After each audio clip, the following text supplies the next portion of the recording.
So these here were when we were naming our compounds pretty much, so we're just in these first two columns. So our metals here can only have one charge. So now there's some metals that can have multiple charges. These are transition metals. These are going to be the ones that are in, you know, this middle block here. And so we don't always know what they are. So when we have this, what we're going to do is we are going to use a Roman numeral. And that's going to be the charge of our cation, of our metal. So we can say of our metal here. And we're going to put that in parentheses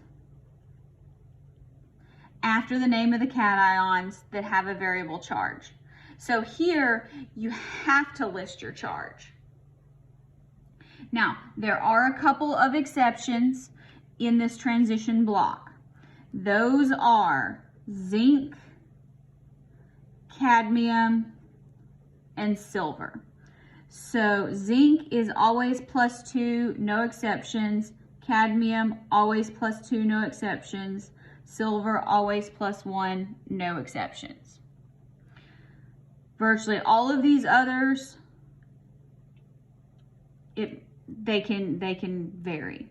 Now, here, this is important to remember when you're going from names to formulas and back and forth. The Roman numeral in the name represents the charge of the cation. It does not always represent the subscript. So if you had something that said chromium 2, that doesn't mean it's automatically Cr2. That means you have, so when you see this 2, you have to write +2, and then you still figure out charge balance. Now I'll do a quick review because some of you may or may not have had Roman numerals. If you did, you may not remember them. All right, so 1 is an I, 2, 2 I's, 3, 3 I's, 4, IV, 5, V, 6, VI, 7, VII. That's as far as you're gonna go. So the important thing in Roman numerals is a 1 is an I and a 5 is a V. You put it before, you subtract, you put it after, you add. Hopefully you've learned that before. Now, let's give this a try. So now when we're looking at these, let's write the name of the ion. So here, this is going to be, Fe stands for iron. It has a +2 charge, so we can write iron 2. Okay, copper 2. Copper +2, copper 2. All right, zinc +2. Zinc +2 is an exception. Zinc is always +2, so it's just zinc. I guess you can probably write ion after each of these if you want.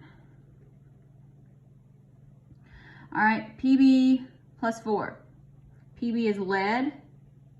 Lead can have more than one. And we can put ion. All right. Rb +1. Rb, you may not know it. Found it on the periodic table. Rubidium. Now, where's rubidium? It's on the far left. Does it have a variable charge? No. It's always +1, so it's just rubidium ion. So use your periodic table. Find these on the periodic table. Think about it. Are there exceptions? So here you can write zinc is always +2, cadmium always +2, silver always +1. The rest of these here in the middle can be different. These are always the same on the far left. on the far right. So now let's try to name some things again. So we're going to name our cation first, then our anion. So our cation, SN, stands for 10. All right, where's 10 on the periodic table? Right here. Does it always have the same charge? No, it does not. 10 can have multiple charges. So what is the charge? Well, we kind of have to figure it out. So we have to work backwards. So we know it has a variable charge. All right, so we don't know what 10 is. Let's figure it out. Do we know what chlorine is? Yes, chlorine's always -1, and there are 2 of them. So what is, and we have 110, so what is our charge in order to get 0? So that's -2, it has to be +2. So 10(2) chloride. Okay, so when you're doing these, you might have to put the charges in there until you get used to doing it and figuring it out. So here we have Fe, that stands for iron. Iron, that's in the middle of the periodic table. So it could have a variable charge. So what is it? Well, oxygen's always -2. There's 1 of them. So what's our charge on iron have to be to equal 0? It also has to be +2. Now, do you see here where the Roman numeral is not the subscript? Here it's 10(2), that means 10 is +2, but there's only 1 of them, so don't get that confused. Now, oxygen for our anion becomes oxide. How about this one? Also iron and oxygen. All right, so this here, also iron. Oxygen's still -2. There's 3 of them, so how many negatives do we have? We have a total of 6. Here we have iron, and there's 2 of them, so we need +6. There's 2 of them, so let's divide by 2. So it's +3. So this is iron 3. Oxygen's still the same, still oxide. Let's try this one.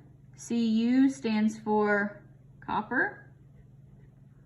Copper can have a variable charge, so go ahead and write your open parentheses. Let's figure out the charge. S is sulfur, it's always -2, so we need a total of +2. We have 2, so each copper must be +1, right? So copper 1, sulfide. Nothing changes in our anions right now. Now look, that tells you it's +1. That's different than the subscript. Be careful. Let's do another one with copper and sulfur. Here, also copper. Copper can have a variable charge. Sulfur's still always -2. We need a total of +2, but we only have 1 of them. So this time, copper is acting as a +2. Still sulfide. All right, let's do a mixed review here. Let's write our formulas. All right, I'm going to write these out. We're going to do magnesium chloride, sodium sulfide, copper 1 oxide, zinc phosphide, gold 3 nitride, and that's how you read it, cobalt 3 fluoride. All right, pause the video and try to write these formulas.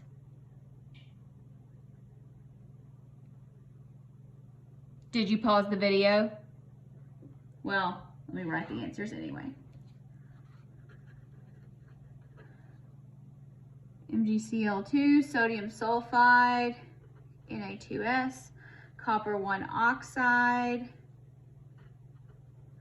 zinc phosphide, zinc's always +2, phosphide is -3, gold 3 nitride, cobalt 3 fluoride. There we go. Hopefully you got them right.